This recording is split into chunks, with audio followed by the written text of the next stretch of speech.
എന്താ പറയുക, ഇൻസ്റ്റഗ്രാമിലും സോഷ്യൽ മീഡിയയിലും ഒക്കെ എന്ത് ചെയ്യും, ഫേസ്ബുക്കിലൊക്കെ ഓരോരുത്തർ ഓരോ മരുന്ന് പറയും, ഓരോ ആശയങ്ങൾ പറയും, കുറേ മോട്ടിവേഷൻ പറയും, കുറേ ടിപ്സുകൾ പറയും, കുറേ കേൾക്കാൻ രസമുള്ള വർത്തമാനങ്ങൾ പറയും. സ്വീകരിക്കണോ? ഈ പറഞ്ഞ ആളാരാ? ഇയാളുടെ ഐഡൻറ്റിറ്റി എന്താണ്? പഠിച്ചിട്ടുണ്ടോ? വിവരമുള്ള ആളാണോ? റിസർച്ച് ചെയ്യുന്ന ആളാണോ?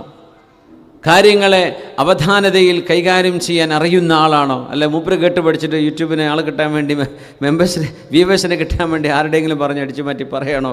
ഇയാൾക്കിത് പറയാനുള്ള യോഗ്യതയുണ്ടോ? മനുഷ്യൻ നോക്കണം. ഏറ്റവും വലിയ ഇന്നറിയേണ്ട ഇൽമുകളിൽ വലിയൊരു ഇൽമ് അതാണ്. എന്ത് പറഞ്ഞു എന്നതല്ല, ശരീഅത്തിലെ വലിയൊരു വിഷയവും അതാ. എന്ത് പറഞ്ഞു എന്നതല്ല, ആര് പറഞ്ഞു എന്നതാണ് വിഷയം. ദീനിൻ്റെ വിഷയം കേട്ടോ, അല്ലാത്ത കാര്യങ്ങൾ നിങ്ങൾ എങ്ങനെ എടുത്തോ? ദീനിൻ്റെ. അതുകൊണ്ട് ഹദീസിലൊക്കെ അങ്ങനെ വരാൻ കാരണം, ഹദീസൊക്കെ ഒരു മനുഷ്യൻ ജീവിതത്തിൽ കളവ് പറയുകയോ അല്ലെങ്കിൽ ചതിക്കുകയോ വഞ്ചിക്കുകയോ ചെയ്യുന്ന ഒരു ആറ്റിറ്റ്യൂഡ്, ഒരു സ്വഭാവം ഒരു മനുഷ്യനുണ്ട്. ആ മനുഷ്യൻ സ്വഹീഹുൽ ബുഖാരി റിപ്പോർട്ട് ചെയ്ത ഹദീസാണെങ്കിൽ പോലും ആ മനുഷ്യൻ്റെ റിവായത്തിലൂടെ വരുന്ന ഹദീസ് ദഈഫാണെന്നാണ് പറയാം. ഒരു ഹദീസിന് ഒരുപാട് ചെയിനുകളുണ്ടാകാം. ഇപ്പം ഞാനൊരു ഹദീസ് പണ്ഡിതനെ വിചാരിക്കുക, എൻ്റെ മുമ്പിലിരിക്കുന്ന നിങ്ങൾ ഓരോരുത്തരും, ഇപ്പോൾ ഹാരിസ് സാഹിബ് മുതൽ ബേക്കുന്ന മുഹമ്മദ് സാഹിബ് മുതൽ ബേക്കോട്ട് ഇങ്ങനെ പോയിട്ട് രബിതങ്ങളിലേക്ക് എത്തുന്നു എന്ന് സങ്കല്പിക്കുക. ഒറ്റ ഹദീസ് ഇങ്ങനെ പോകുന്നു, ഇവിടുന്ന് ഇബ്രാഹിം വഴി അങ്ങനെ ഒരു ഇവിടുന്ന് മഅറൂഫ് ഭായി ഇങ്ങനെ പോകുന്നു, ഇവിടെ നമ്മുടെ നിയാസ് ഭായി ഇങ്ങനെ പോകുന്നു. ഈ ഒരു 4 ആളുകളിലൂടെ പോകുന്നതും അവസാനം മുത്തുനബി തങ്ങളുടെ സദസ്സിലേക്ക് എത്തുന്ന ഒരു റിവായത്ത ചൈന എന്ന് വിചാരിക്കുക. ഇതിലെയും പോകുന്നു, ഇതിലൊക്കെ പോകുന്നു, ഇങ്ങനെ പോയിട്ട് ലാസ്റ്റ് വരുന്ന ഒരു റിവായത്ത്, ആ റിവായത്തായിരിക്കും ബുഖാരി ഇമാമിന് കിട്ടുക.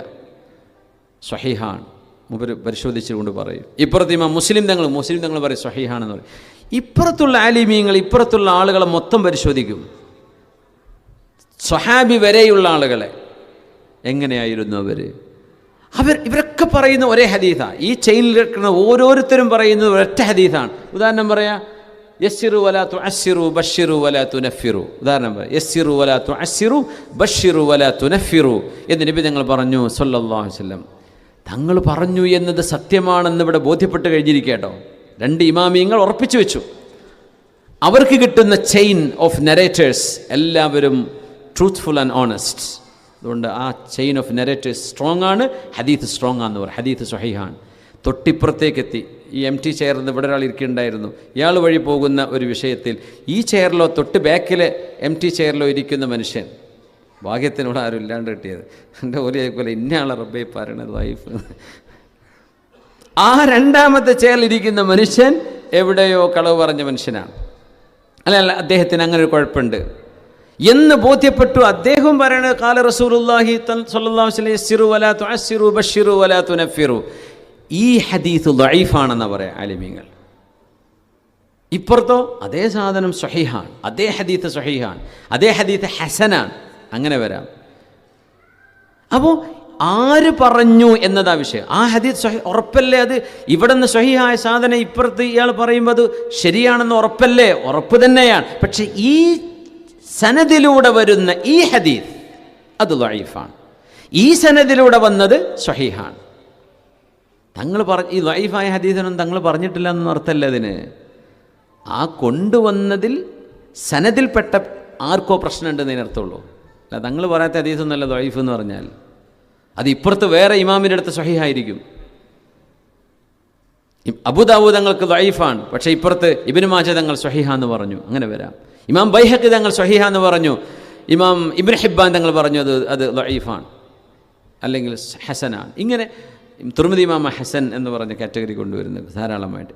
അപ്പോൾ ഹദീസുകൾ പോലും ഇങ്ങനെ ആലിമീങ്ങൾ പറയാൻ കാരണം ആര് പറഞ്ഞു എന്നത് വലിയ വിഷയമാണ്. എന്തു പറഞ്ഞു എന്നതിനപ്പുറം ആരാ പറയുന്നത്.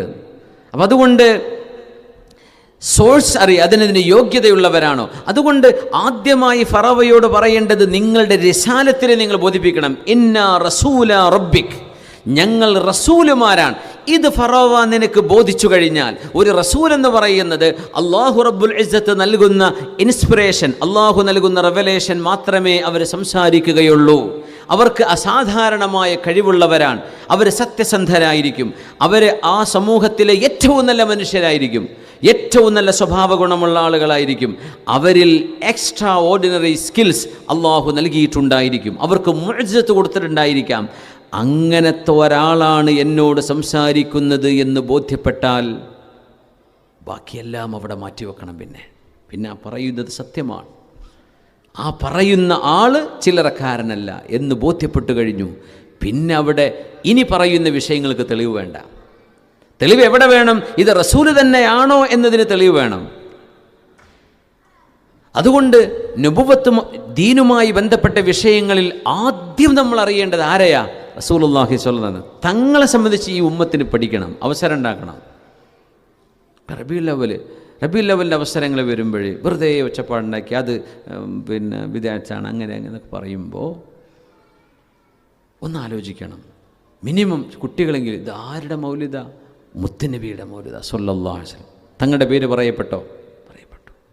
എന്നേ ജനിച്ചത് ഇന്ന ദിവസം മക്കയിൽ. തങ്ങൾ എന്തേ ചെയ്തത്? അത് കേൾക്കാനും കാണാനൊക്കെ അവസരങ്ങളുണ്ടാവുക. അതിനെ സംബന്ധിച്ച് കുട്ടികൾ പ്രസംഗിക്കുകയാണ്, തങ്ങളുടെ മൗലിദ് പാരായണം ചെയ്യുക, തങ്ങളുടെ മേൽ സ്വലാത്ത് വർദ്ധിപ്പിച്ചുകൊണ്ടിരിക്കുക. തങ്ങളെ പരിചയപ്പെടാനൊരവസരം കിട്ടിയോ ഇല്ലയോ? കിട്ടിയില്ലേ? ഇനി അതും ഇല്ലയെന്ന് വിചാരിക്കുക. കൊല്ലം മുഴുവൻ ഇങ്ങനെ ഉറങ്ങി തീർത്തിട്ട് എന്താ കാര്യം? തങ്ങളെ ഓർക്കാനൊരവസരം കിട്ടാൻ വേണ്ടി നമ്മൾ കാത്തിരിക്കുകയാണ്. എപ്പോഴും ഓർക്കേണ്ടവരാണ് നമ്മൾ. പക്ഷേ നമ്മുടെ സമൂഹത്തിന് അവസരങ്ങളില്ല. അവർക്ക് പന്ത് തട്ടുന്നവരെ സംബന്ധിച്ച് അറിയുന്നുണ്ട്, അവരുടെ ബർത്ത്ഡേ അറിയാം, അവരുടെ സ്കോറുകൾ അറിയാം, അവരുടെ സ്റ്റാറ്റസ് അറിയാം, അവരുടെ പേയ്മെൻറ്റ് എത്രയാണെന്ന് വരെ അറിയാം, അല്ലേ?